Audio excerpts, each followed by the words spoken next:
العالمين والصلاة والسلام على خاتم الأنبياء والمرسلين وعلى آله وأصحابه أجمعين ومن تبعهم بإحسان إلى يوم الدين. علماء کرام درد للحاد درسونه روان دي. د مغربي ووم نمبر د هیومنزم شاخ چې بیانه واغه ته ریشنالیزم وي او هغه ته عقل پرستی وي. بولې سبانو دا د هیومنزم تصور علمی دی. د مغربي فکر او فلسفه د علم دوه شاخونه دي، یو ته تجربیت پسند وي، بل ته عقل پرستی وي. عقلیت پسندی مرته وي، عقل پرستی مرته وي. نن سبا زمونږ د مسلمانانو معاشرې ته هم دا عقل پرستی راننوتې ده او د جدید ذهن خاوندان څه کوي، د مسلمانانو ذهنونو کې شک او شبهه ده چې او ځان مفکرین جوړ کړي دي، لکه غامیدي شو، انجینر مرزا او داسې مختلفو خلک موجود دي. د هغې به وضاحت کوو. مولوي صاحب عبارت پې وایي مخکې به ځو د خیره، او دلته دوه سوالات دي هغې به انشاءالله جوابات کوم. بسم الله الرحمن الرحیم. ریشنالیزم عقل پرستی دا د نظم تصور علم دی. د دې مطابق د انسان عقل په ټولو څیزونو باندې حاکم. دوی څه وایي مولوي صاحبانو؟ متوجه اوسئ. دوی وایي چې عقل انساني په ټولو څیزونو باندې به څه وي؟ حاکم به وي. وحي ته اعتبار نشته دی، بل مابعد طبیعت څیزونو لا دی له اعتبار نشته دی. دا عقلیت پسندي دا یو تحریک دی. د دې ابتدا د کومې صدۍ نه شوې ده مولوي صاحبانو؟ دا د 18مې صدۍ نه شوې ده. د دې فلسفې مشر چې دی دا ډیکارټ دی. څوک دی؟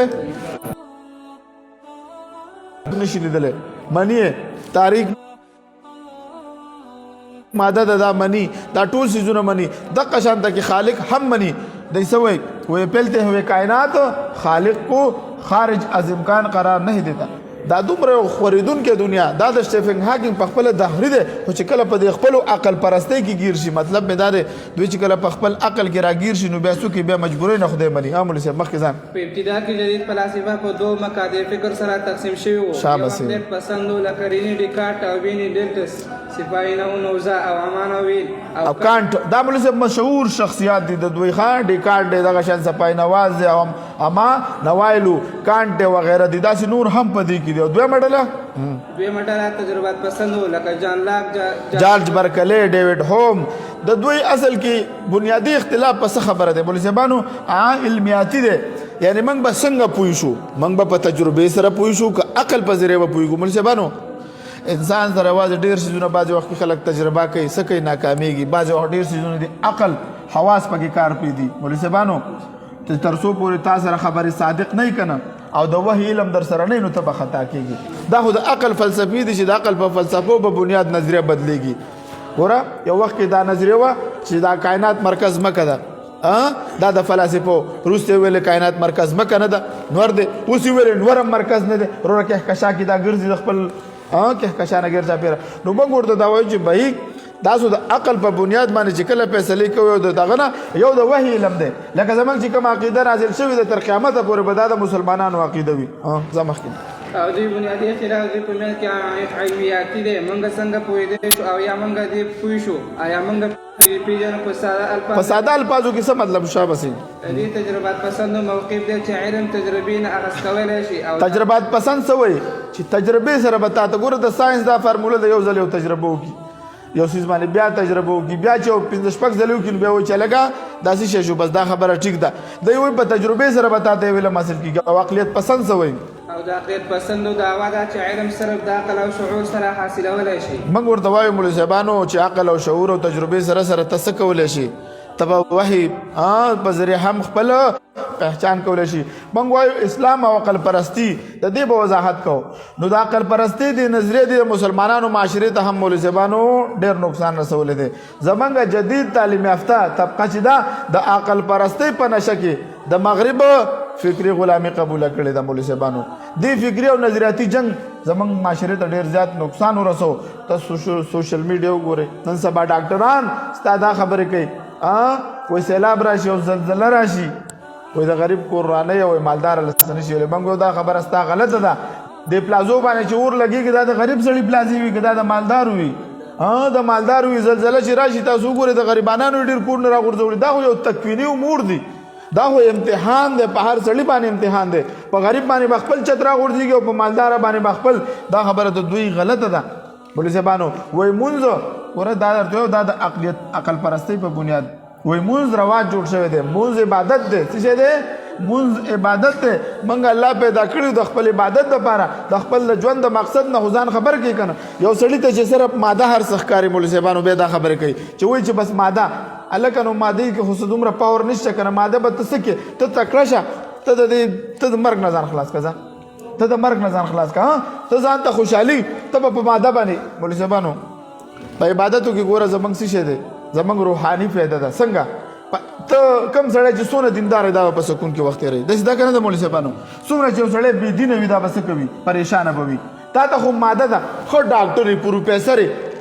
لیکن سادل تا کوټ د سشره دنه د تیار ده پزړه کې شي پزړه کې د سکون نشته ځان له انجکشن موخه ځان له خوب ګولې مچه ته ډیپریشن شکارې د مختلف بیماریو اندر کې دي یو عام غریب چې مسلمان وي 15 وخت موږ کې داخله سکون کې وخت لري لکه موږ بخپل ځان ورکو الحمدلله زمونږ علماء کرام ها جبکې هم چرته 10 روپۍ هم نه خو سکون ته وګوره چین ته وګوره ژوند ته وګوره د دین برکت ده په موږ تاسو وایي دا رواج جوړ شوی دا خو الله رب العزت چې دا کائنات پیدا کړی دی لکه ګوره دا لپټاپ چې جوړ کړی دی دا موبایل دا موټر د دې لپاره خپل اصول جوړ کړی دي چې په دې اصول باندې به تاسو دا چلوي دا چې دا انسان الله جوړ کړی دی د دې انسان ظاهري بیماری لګيږي څنګه ډاکټر ته موږ وایو چې ظاهري بیمار شي سړی تورته لکه ته به دا ګولې خو ته به دا ګولې خو خو دا خو روحاني بیمار د پاره دي ته به موز کې ته به اودس کې ته به روزه نیسي ته به ذکر کې دا روحاني جسم ته بیماری لګيږي ګوره یوازې بس تاسو اعتراض هغه وخت غوي چې انسان صرف د ډانچې نه جوړ وي انسان د ډانچې سره سره د مادي جسم سره سره روحاني قوت هم ده هغه روحاني قوت د پاره اعضاء پکارو مولوی صاحب هغه د پاره موږ دا موز کو دا عبادت کو دا غسی دی موږ باغ خپل دغه پوره کو کته وی چیرې د موز ته ها موږ نه الله موز ولې غواړو زما او استاد موز کې زما او استاد پیدا کړه الله پیدا نه زما او استاد پکې پیدا ده زما او استاد موز خو یو جامو بوم قائل نه دي الله په موږ باندې سونه احسانات کړی دي ها الم نجعل له عینین ولسانا وشفتين دا ورکه کنه دا وی غریبانو سره وی ظلم کیږي زه به غریب ته واجب والے کروڑ روپے والا د استر کې نو باسم څوک بدر کی تاسو نه تاسو کوم رسبانو دا د دې سوالات او جوابات په ځمن کې ورکو غریب ته وی غریب دی غریب په دنیا کې نشته ره هر سړی په هر سړی ته خپل جسم ته وګوري وای دا اوس د غربت ته تنګی نه د سابندۍ د تنګی نه د زړه د تنګی نه چې سابندۍ دی وشو تنفس دی بن شو د نه د رزق تنګی خدا خدای دې در باندې راولي چې زړه دې بن شو سانه شغسته په دې کائنات کې دا سا موجود د منګه د اکسیجن اخلو او چې کله دې دا زړه بن شي یا الله توبه ما باندې د تیر شوی دي لکه زه محسوسول شم او دا څوک په چا باندې د زړه بیماری راغلی وي هغه ته دا پته لګي چې دا څونه خطرناک درد دی نو د رزق د تنګۍ نه پر مثال دا تنګۍ ډیره خطرناک ده چې تاسو وي نو ته خپل جسم ته وګوره وفي انفسکم فلا تبصرون الله رب العزت د جسم درکړي دي په دې جسم کې د مختلف قسمه فبأي آلاء ربكما تكذبان ته به د جسم د کم پارت ناشکری بکې د جبه بکې د سترګو بکې د لاس بکې چې دا لاس نه وي ته د ټولې دنیا ځا مالدار شې او دا لاسونه درشته بل د استنجاو استنجاو شي خون به وکي چې بل د پر طواف کولاوي بل الله خلک روټي در دا خو زه دوی هغه جهالت سوالات دي چیرې والله غریب نه امتحان دی هر سړی ته الله رزق ورکړي ها وفي السماء رزقكم وما توعدون رزق تاسو درکړي بعض وخت چې دا رزق مولوی صاحب دغه متوجه بن کا لگا رزق نه بعض وخت انسان محرومي کې د ګناه په وجه باندې حدیث مبارک دی ان الرجل ليحرم دغه شان د الفاظ دي و انسان چې محرومي کې د رزق نه د ګناه په وجه باندې او بل د رزق اندازه مقرر کړی دی الله تعالی خو سکون او چین په ماده کې نشته یو سړی به کروڑپتی خو د کې بچین نه وي نو دا خبره د عقل پرستی په بنیاد باندې مولوی صاحبان کوي نن سبا مولوی صاحبانو دوی د عقل پرستی دا فتنه چې دا ډیره زیاته خطرناک ده هغه کې چې کله د عقل پرستی دا دغه وته له مولوی صاحبانو د مغربي معاشره کې نو هغه یې سوکړو هغه خپل مذهب نه بیزار شو دوی دم دلته کوشش کوي د دې زمان د دې مسلمانانو د معاشري خلک هم کوشش کوي چې مذهب نه د عوام به ازار کړي مارټن لوتر سل اعتراضات وکړو سو مارټن لوتر سوق ولکا ها تاسو نه تاسو کوم د څه کړیو بار بار یو 1500 پیره موږ ویل دي کال مارټن لوتر چې تحریک شروع کو ته پهله تحریک دې سړي شروع کړو تاسو کې ها د تحریک شروع کو چې تحریک اصلاح په نوم وای د بایبل تشریح سره دا مشهور شخصیت دی کنه ماټر لوتر پدوي کې ولسبانو د اسلامي مذهب په نوم باندې دا خپل د پروتستانت قبيله مشر دی چې عیسایان په وړلو کې دی غټ دي لکه غامدي دی انجینر مرزا او دا چې کوم فتنی روزي لکه دغه شانته کې دنه مخې سر سید احمد خان تیر شوی دی غلام احمد پرویز تیر شوی دی غلام احمد قادیانی تیر شوی دی دا مرداران تیر شوی دي دوی چې کوم نظریه پیش کړی دا غوي دا د عقل په بنیاد باندې دوی څه اهداف لري اول د عقلیت پسند مولوی صاحبانو دا نظریه ده چې د اسلام د نورو مذهبونو په شان یو مذهب دی چیرې د نورو مذهبونو په شان کې یو مذهب دی دوی دا کوشش کوي چې دا دین اسلام د اجتماعي تمدن او د سیاسي معاملاتونه به دخل کی دی وی کنه وای د مذهب څخه کار دی په سیاست کې د عقل په بنیاد باندې دوی وای دا خو د نورو مذهبونو په شان یو مذهب دی چې څنګه سیکولر نظریه والا سوکلو په یورپ کې عیسایت سکو لری کو د مین نه کنه بای ستا خو غته اجتماعي ته نه راولي اجتماعي ژوند ته نه راولي انفرادي کې راولا دای کوشش کوي چې دا څوکي زمنګ مذهب د څوکي د سیاسي امورونو مولوی صاحبانو ختم کی دی وی یار وای مذهب د انسان ذاتی معاملې ده پرایویټ میټر ده دا د دوی او دا پس څور مولوی صاحبانو دا هدف پس سره پوره کول شي دا په سرکاري تور پوره کول شي سکیږي د ان جی اوز په ذریعہ او دا شانته کې مذهبي مکالمې کوي مولوی صاحبانو چې د مذهب هیڅ تعلق نشته چې سیاست سره کار وساتي دا د عقلیت پسند او اهداف دي دویم هدف څه دی مولوی صاحبانو اسلام ته د داسې تصوف لباس اغوستل غواړي څه کوي اسلام ته د داسې تصوف لباس اغوستل غواړي کوم چې د جهاد د تصور نسوي خالی مولوی صاحبانو نه دا خبره نه ده په جهاد سره د اسلام سره راځي او چتواله راځي حدیث مبارک دی دغه شانته کې دریم نمبر ده د اسلامي خلافت د احیا د لپاره چې څوک کوشش کوي کنه دوی د هوا په شان پیش کوي دوی کوشش کوي چې اسلام د خپل سیاسي قوت نه محروم شي من کله غالب کیږي په دای باندې چې کله زمون خلافت قائم شي چې خلافت نه زمون قائم شوی کنه څلورم نمبر اسلامي جهاد د دوی د دهشتګردۍ نوم ورکوي څه کوي ولې زبانو د سره د اسلام چې هغه ته د دهشتګردۍ نوم ورکو نو دوی څه کوي اسلام یو دهشتګرد مظهر ثابتولو کوشش کوي دغه شانته کې پنځم نمبر د قران او د رسول الله صلی الله علیه وسلم سره باهمي تعلقات ختمول کوشش کوي د مسلمانانو څه کوي چې زمونږ د قران سره او پر رسول الله باندې صلی الله علیه وسلم باندې اعتراضات وکړي داغه په نجی ژوندۍ باندې داغه په ذاتی ژوندۍ باندې اعتراض کو په قران باندې اعتراضات دا مولوی صاحبانو د اهداف دی ګوره دغه شانته کې شپږم نمبر په قران کریم کې معنوي تحریف معنوي کوي څه کوي تحریف معنوي لکه غامدي سوی غامدي وای د زنا ਸੰسار اوس چاته حق نشته وای سزا به یا الله ورکوي یا رسول ورکوي او الله رسول او اوس رسول نشته نو چې رسول نشته اوس چاته حق نشته چې څوک ਸੰسار کی تحریف معنوي کوي مولوی صاحبانو دغه شانته کې وم نمبردار چې د حدیث او د سنت د حجیت نه انکار کوي څه کوي وای یار پیدا حجت نه دی دای سوی غامدي وای کنه وای ګیره دا رواج دی اوس ډیر خلک دا وای ګیره سنت نه دی وای باید دا رواج دی دا تاسو پریخي دا رواج دی پټکی رواج دی دا تاسو د معاشره کې موجود دي اتم نمبر د اجماع قطعی او د دین د مسلماتو نه انکار کوي مولوی زبانو د هم نمبردار د فاسد تعویلات په ذریعہ د دینی اصطلاحات معنی بدلوي او دا ټول تاسو د غامدي دغه ووري بیانونه تاسو د بیانور ټول به هټ کړ د رواني مولوی صاحبانو دغه شانته کې نو دوی ډیره خطرناک ده فتنه مولوی صاحبانو زمنګ مسلمانانو ته ډیر سخت نقصان څنګه چې تیزه مې راسي کنه دا عقلیت پسند هم رسوي دغه شانته کې اتم نمبر چې تجربه پسند دي تجربه پسندي دا وی مولوی صاحب دې نه عبارت شروع کړه اتم تجربه پرستی دا د منظم د علم دویم شاخ دی د دې مطابق جسم انساني یا د حواس سره یا په تجربه سره یو چیز معلومه ور دوی وی چې په حواس سره یو چیز معلومه یا په تجربات سره معلومه فرانسیس بیکن چې دا په برتانیا کې د تجربات اول فلسفي وو د نظریه د چټول علوم فني تور وي تا تجربه سره راځي سره تجربه سره دا شانته کې ډیوډ هوم دا په هغه زمانہ کې پیدا شو چې کوم وخت کې چې په یورپ کې د علم د نوعیت په اړه کې بحث روانو رین ریکارډ د جدید فلسفې لپاره خپل تصنیف ډیسکورس ان دی میټډ دا خپل کتاب ولیکلو په دې سره په یورپ کې د عقلیت پسندۍ تحریک راوچت شو کله چې دا ډیکارډ دا کتاب ولیکلو نو دا د عقلیت پسندۍ تحریک راوچت شو نو په برتانیا کې ورپسې څه شو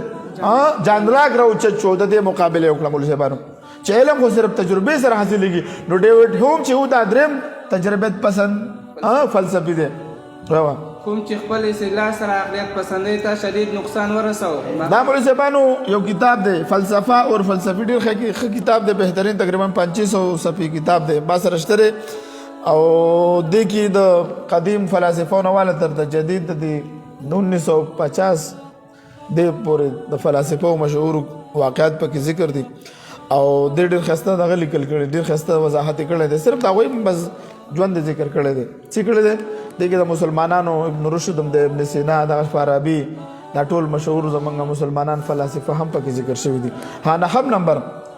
نهم مادیت پرستی دا د منظم تصور د وجود او مادي دی دوی په ماده باندې ایمان لري او دوی ته ماده پرست وایي دې مقصد ده چې ماده اصل ده د انسان او کائنات بنیاد دا هغه ماده ده میټر دی مولوی صاحبانو دوی خالق نه مني بلکې دوی وایي چې د هر څه د مادې نه پیدا کیږي موږ مسلمانان ورته وایو مادي اجسام د مادې نه پیدا شوي دي مادي اجسام د مادې نه پیدا شوي دي او دا چا پیدا کړي دا خالق کائنات پیدا کړي ګوره مولوی صاحبانو اوس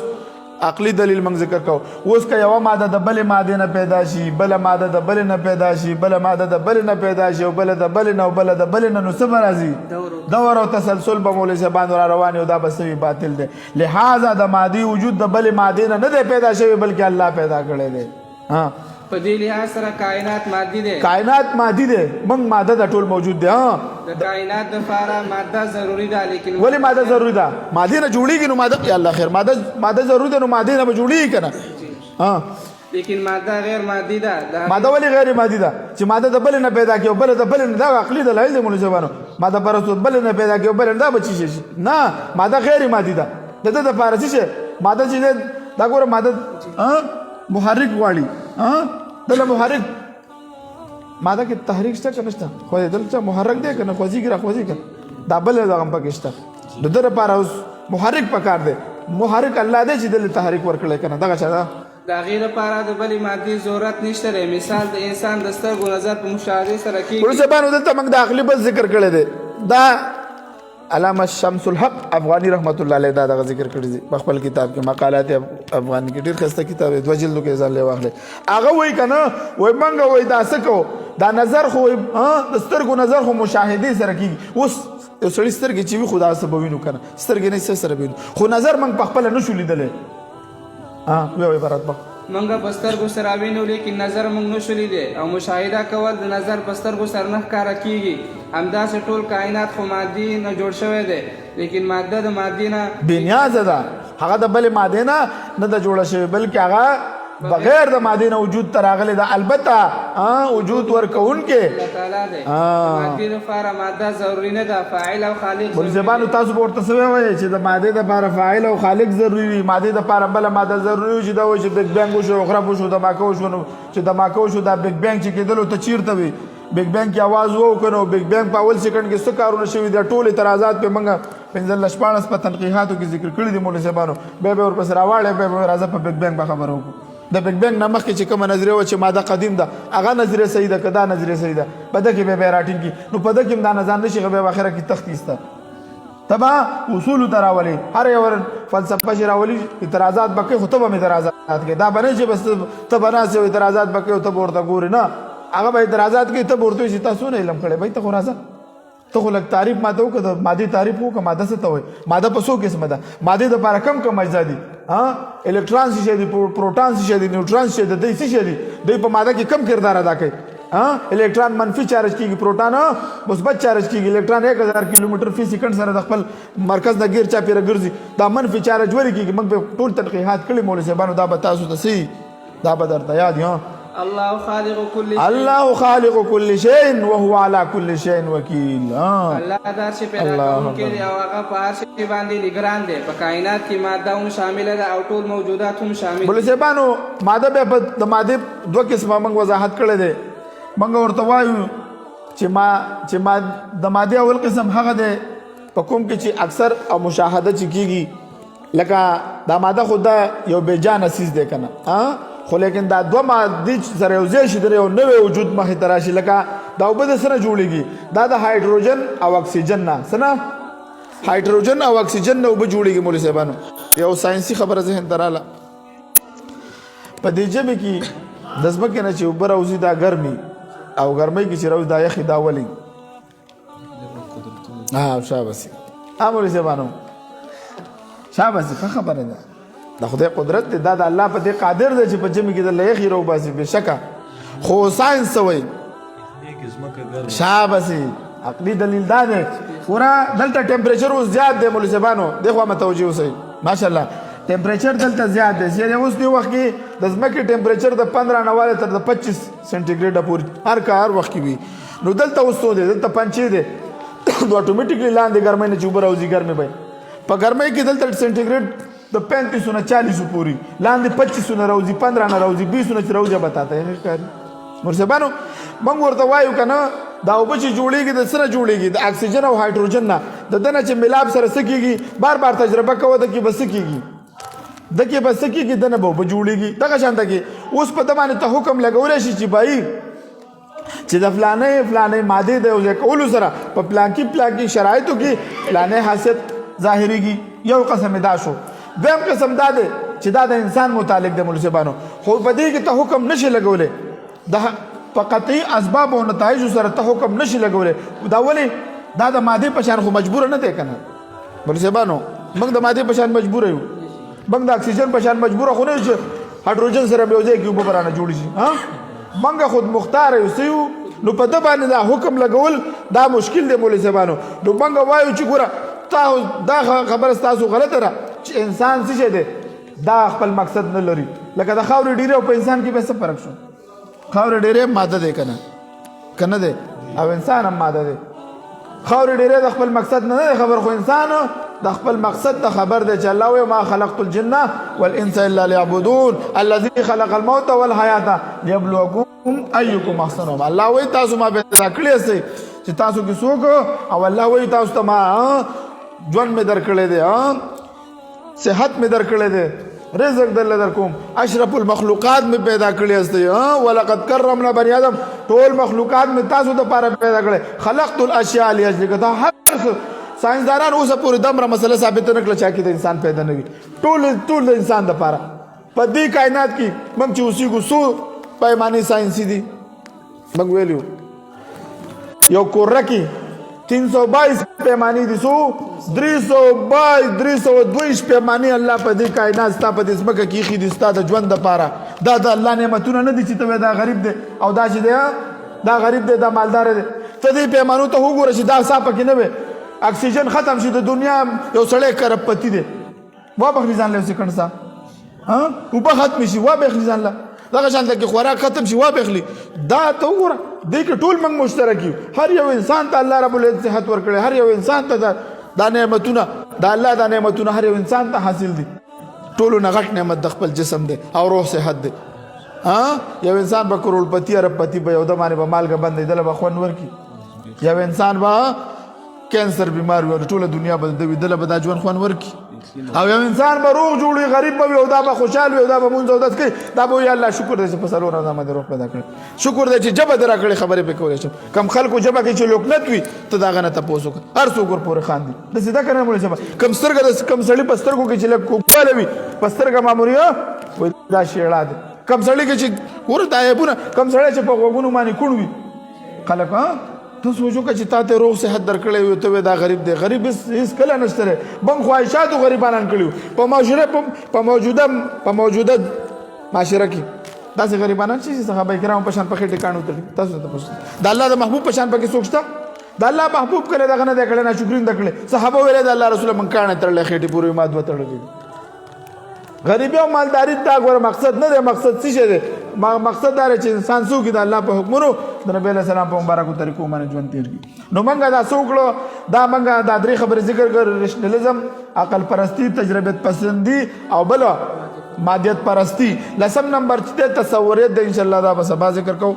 او دا هغه ملګري د اعتراضاتو جوابات هم په ضمن کې وشو چې دوی وایي